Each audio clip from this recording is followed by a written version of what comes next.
Assalamualaikum warahmatullahi wabarakatuh. Pada kesempatan kali ini, kita akan membahas tentang penggunaan sistem e-learning untuk dosen Fakultas Kesehatan Universitas Jenderal Ahmad Yani Yogyakarta. Langkah pertama adalah kita buka terlebih dahulu website e-learning Fakultas Kesehatan Universitas Jenderal Ahmad Yani Yogyakarta dengan alamat elink.fkes.unjaya.ac.id. Di sini kita coba masukkan yaitu elink.fkes.unjaya.ac.id. Kemudian di bagian kanan atas kita pilih login. Kita masukkan username dan password.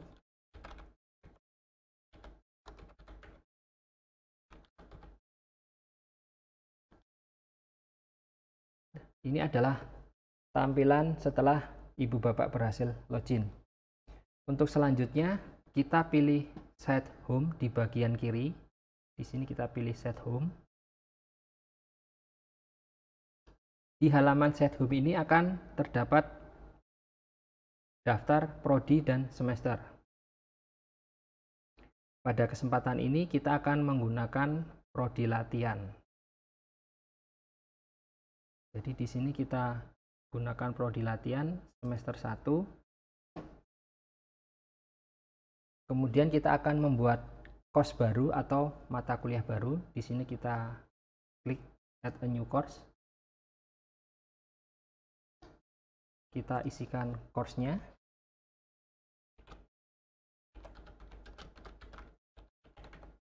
Sebagai contoh di sini adalah praktek kebidanan.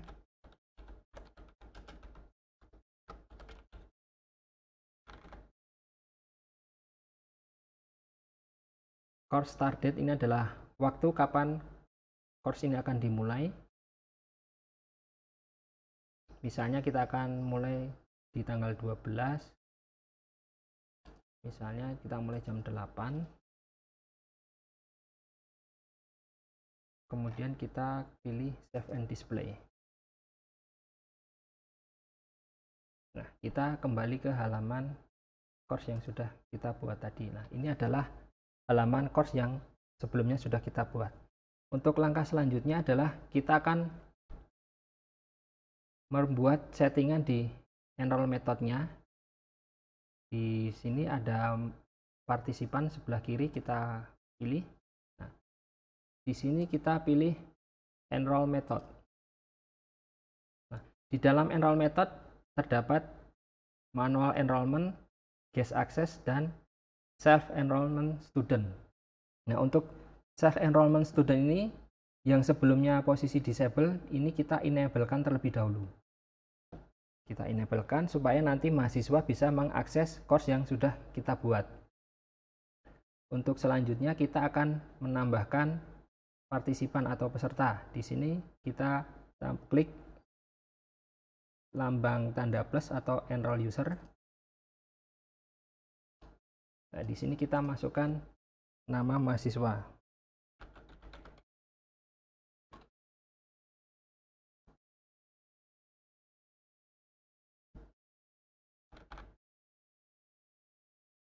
Ya, kalau sudah kita klik add.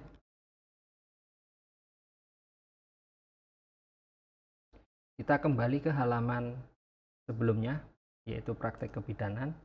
Nah, untuk selanjutnya kita akan mencoba membuat grup atau kelompok untuk mata kuliah ini. Di sini kita pilih more, user, group. Nah, di sini kita pilih create group. Sebagai contoh misalnya di sini kita buat kelompok 1. Kemudian kita klik save change. Kita buat kembali create group. Kelompok 2.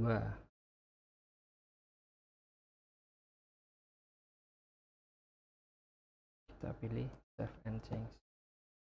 Nah, setelah kita berhasil membuat kelompok, maka kita akan selanjutnya adalah memasukkan nama mahasiswa ke dalam kelompok. Di sini kita pilih kelompoknya, kita pilih add or remove user. kita tambahkan mahasiswa yang sudah terdaftar. Misalnya di kelompok 1 kita tambahkan 1 mahasiswa, kemudian back to group, kita pilih kelompok yang kedua, kita tambahkan kembali. Kita sudah berhasil menambahkan mahasiswa ke dalam grup. Selanjutnya kita kembali ke halaman praktek kebidanan. Nah, untuk menambahkan aktivitas atau activity, di sini kita harus menyalakan mode ubah, atau di sini kita pilih turn editing on. Nah, di sini kita bisa menambahkan beberapa aktivitas yang akan diakses atau dikerjakan oleh mahasiswa. Sebagai contoh, nanti di sini kita akan membuat aktivitas presensi terlebih dahulu. Di sini kita klik add an activity, kita pilih attendance, kemudian pilih add. Di sini kita berikan nama atau judul.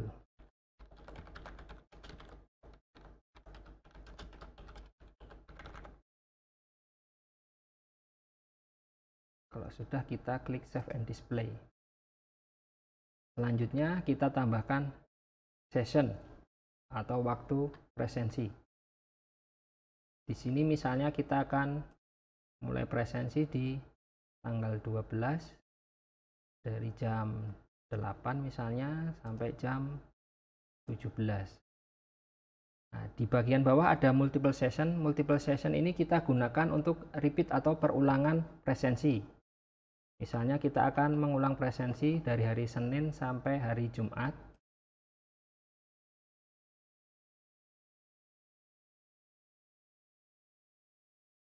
Dan waktu presensi repeat until ini kita isi misalnya sampai tanggal 22. Setelah itu kita klik add. Kita berhasil menambahkan waktu untuk presensi. Kemudian yang selanjutnya, kita akan membuat presensi kelompok. Sama seperti tadi, kita pilih add an activity, attendance, kemudian add.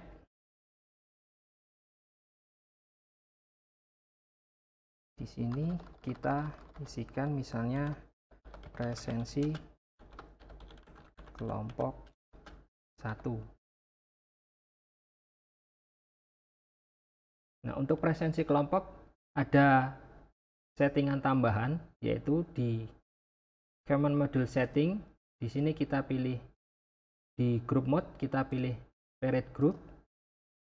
Kemudian restrict access, ini kita tambahkan restrictnya ke dalam grup. Kita pilih grupnya.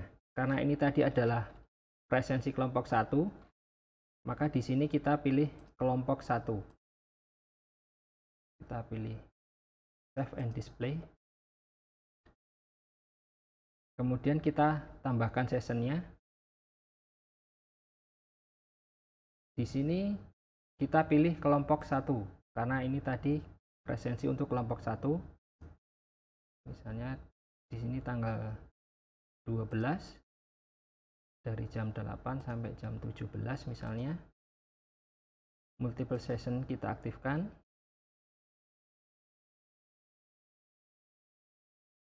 Misalnya sampai tanggal 22. Kemudian kita klik add. Ini adalah presensi untuk kelompok 1. Selanjutnya kita akan membuat presensi kelompok 2. Pilih attendance.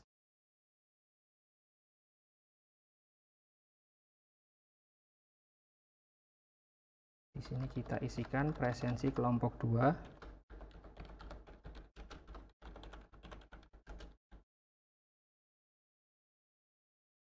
Di sini grup mode-nya kita pilih yang parent. Kita tambahkan restrict access dalam grup. Kita pilih kelompok 2. Kemudian save and display. Kita tambahkan sessionnya. Kita pilih kelompok 2. misalnya di tanggal 12.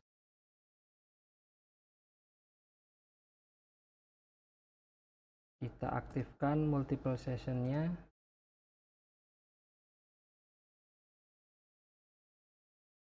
Misalnya sampai tanggal 22, kemudian kita pilih add.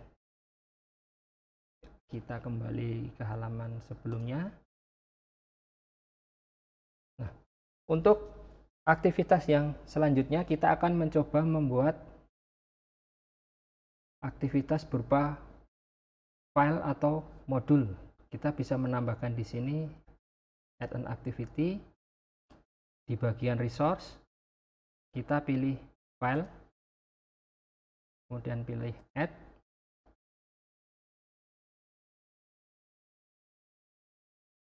Di sini kita isikan misalnya materi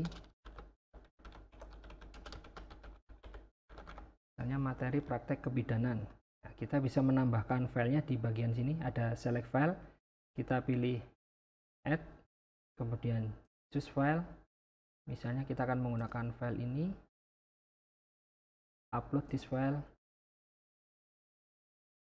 kemudian kita pilih save and display.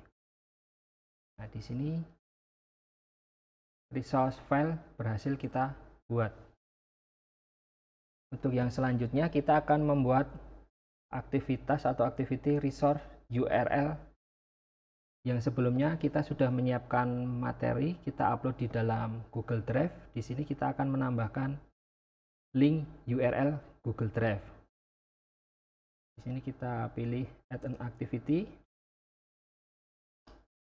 Di bagian resource kita pilih URL, kemudian add. Nah, di sini kita masukkan URL yang sudah kita siapkan. Sebagai contoh, di sini kita sudah mengupload sebuah file.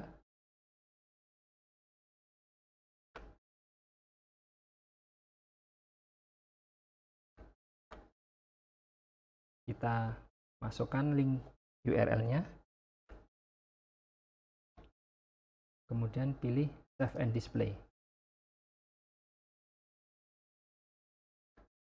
Nah, kita sudah membuat link URL. Untuk aktivitas yang selanjutnya kita akan coba membuat forum diskusi. Di sini kita tambahkan aktivitas, kita pilih forum.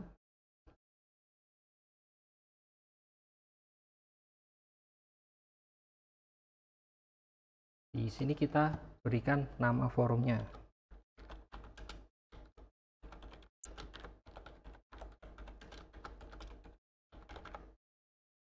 Misalnya diskusi praktek kebidanan. Kita pilih save and display. Nah, setelah kita membuat forum, langkah selanjutnya adalah kita membuat topik diskusi yang akan kita gunakan di dalam forum. Di sini kita tambahkan topik diskusinya, kita pilih add a new discussion topic. Misalnya di sini kita gunakan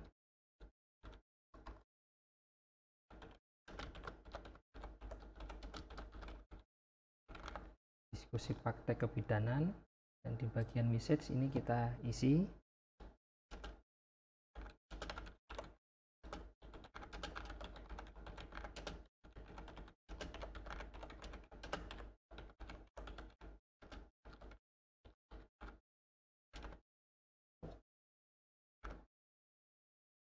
kalau sudah kita klik post to forum. Nah, kita sudah membuat sebuah topik di dalam forum. Untuk aktivitas yang selanjutnya, kita bisa menambahkan tugas. Kita tambahkan di sini, kita pilih assignment.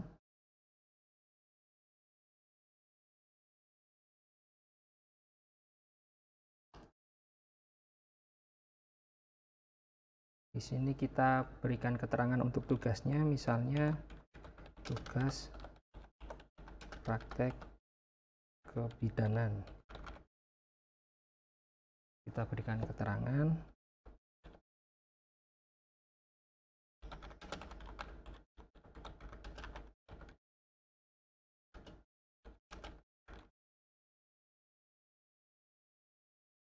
Kita juga bisa menambahkan file di sini untuk tugas.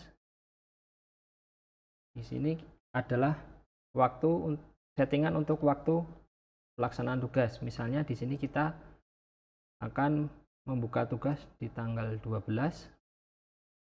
sampai tanggal 18 sebagai contoh. Kemudian kita klik save and display.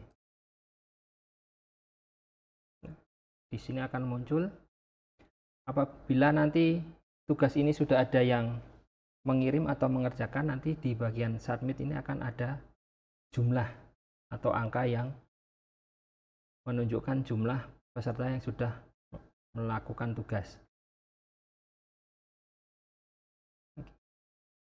Kemudian untuk aktivitas yang selanjutnya kita akan mencoba membuat kuis atau ujian. Di sini kita pilih add an activity lagi, kita pilih quiz, kemudian add. Di sini kita lakukan pengaturan untuk quiz, misalnya UTS praktek kebidanan.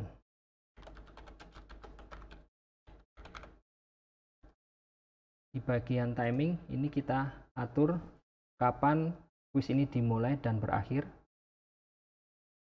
Sebagai contoh misalnya di sini dimulai tanggal 12 jam 15 sampai tanggal 12 misalnya sampai jam 18.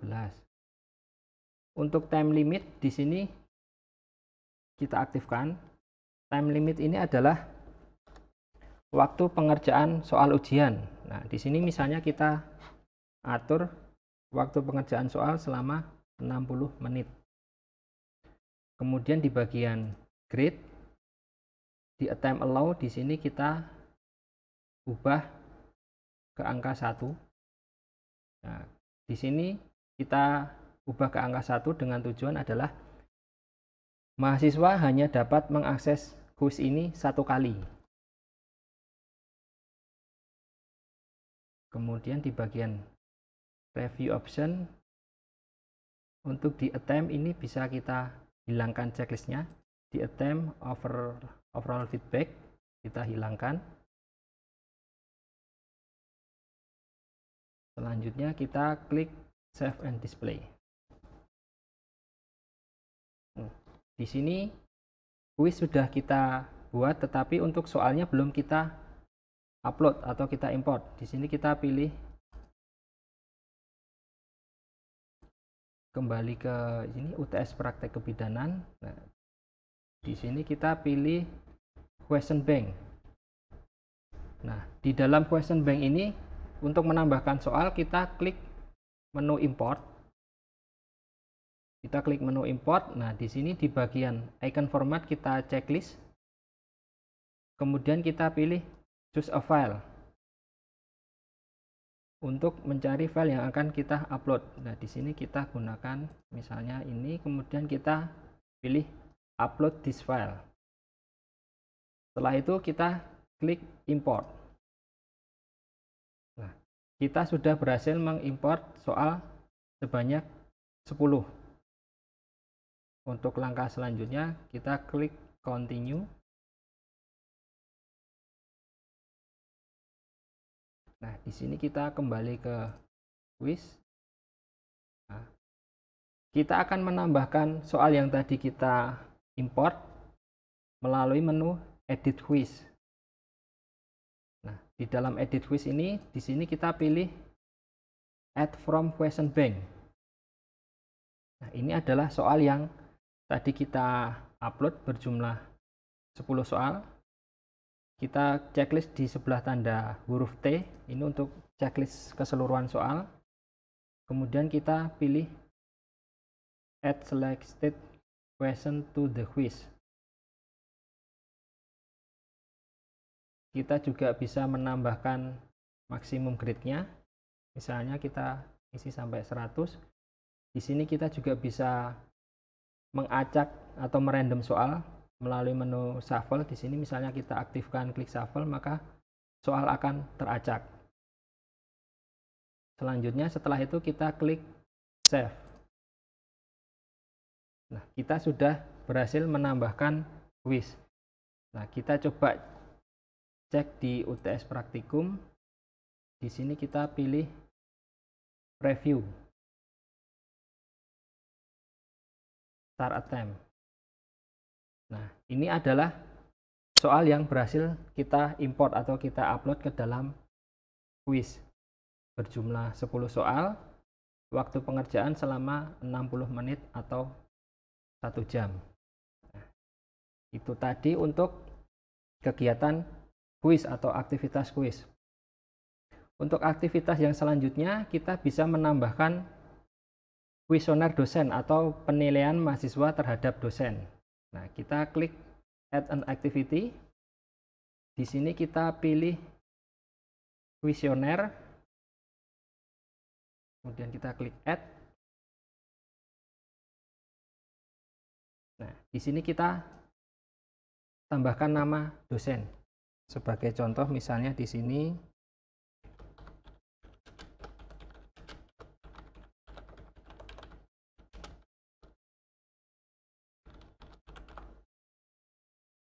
kemudian kita isi waktu pengerjaan kuis. Sebagai contoh di sini misalnya di tanggal 12 sampai tanggal 13 misalnya. Kemudian di content option, nah, di sini kita pilih apakah dosen tersebut adalah dosen koordinator atau dosen pengampu. Sebagai contoh di sini kita gunakan misalnya dosen koordinator, jadi kita pilih evaluasi dosen koordinator. Kemudian kita klik save and display.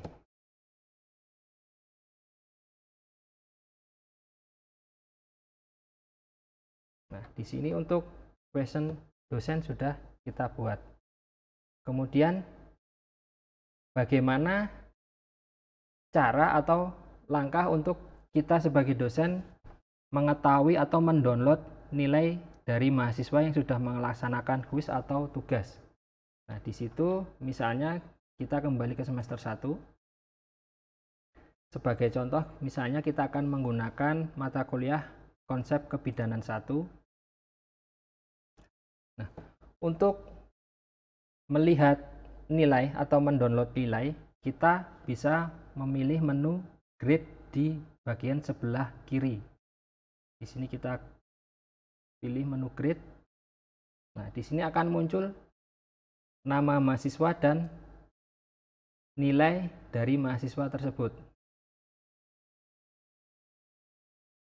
Selanjutnya kita bisa download melalui menu ekspor. Di sini akan muncul kolom yang sebelumnya sudah kita buat atau yang sebelumnya ada nilainya. Apabila kita ingin mendownload semua nilai, maka di sini kita checklist semuanya, kemudian kita klik download. Nah, nanti untuk nilainya akan terdownload di sini. Kita kembali ke konsep kebidanan. Nah, demikianlah Ibu Bapak aktivitas yang digunakan oleh dosen di dalam sistem pembelajaran e-learning. Sebelumnya untuk mengakhiri, jangan lupa di bagian kanan atas kita logout terlebih dahulu. Di sini kita pilih logout.